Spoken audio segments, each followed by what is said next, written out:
What many are calling a TikTok ban just passed a key test vote in the US Senate, which suggests it has the numbers to get the final stamp of approval, at which point it'll head to US President Joe Biden's desk to be signed into law, something he said he would do.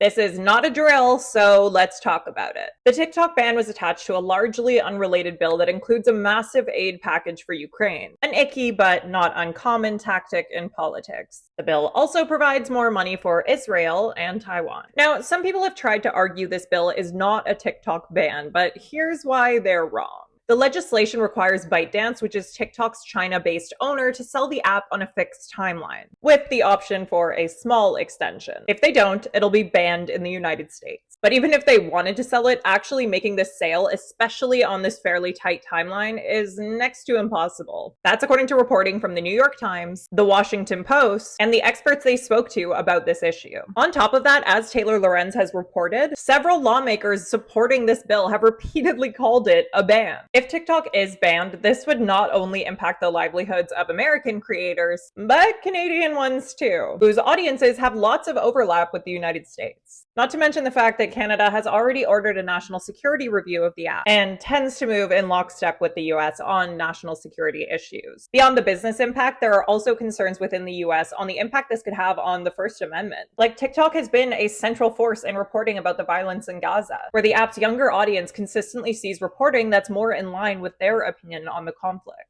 And while there have been both legitimate and less legitimate concerns raised about data privacy on TikTok, it begs the question, why aren't we having these conversations about Meta as well? Anyways, as a potentially impacted independent journalist, if you like my stuff and don't already, please follow me on Instagram, because I'd really like to be able to keep reporting stories that matter straight to you. And while it might not happen right away, an actual ban on TikTok is looking more and more likely. What do you think of all this?